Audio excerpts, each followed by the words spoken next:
বলুন, আমি আপনাদেরকে ভালোবাসি আল্লাহর জন্য। তাই আমার প্রিয় ভাই নওশাদকে এত বড় রিস্কের কাজ রাজনীতিতে নামিয়েছি আপনাদেরকে বাঁচাবার জন্য, শুধুমাত্র আল্লাহর সৃষ্টিকে বাঁচাবো এই উদ্দেশ্যে। আল্লাহর জন্য আমার ভাইকেও নামিয়ে দিয়েছি। যা, তাতে তোর কপালে যেটা আল্লাহ লিখে রেখেছে সেটা হবে। জীবনে কোনোদিন মন খারাপ করবি না, আর পিছন দিকে তাকাবি না।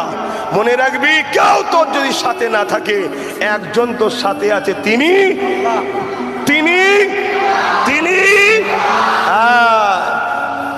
অতএব আমি আপনাদেরকে ভালোবাসি আল্লাহর জন্য।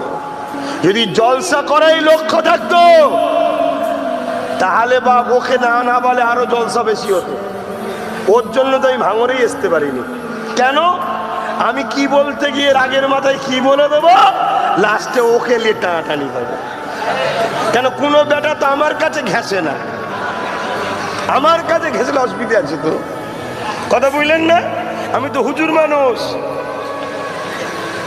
সূরা ফালাক নাস আয়াতুল কুরসি পরে ফুঁতে দেবো, তারপরে ঠেলালে এবার দেখ কি হয়। কি অসুবিধা হচ্ছে নাকি?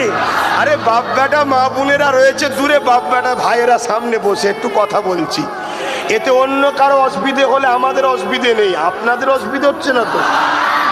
আমি আমার বাপের সঙ্গে, আমার ভাইয়ের সঙ্গে, আমার মা আমার বোনের সঙ্গে কথা বলছি, অন্যের কারো অসুবিধা হওয়ার তো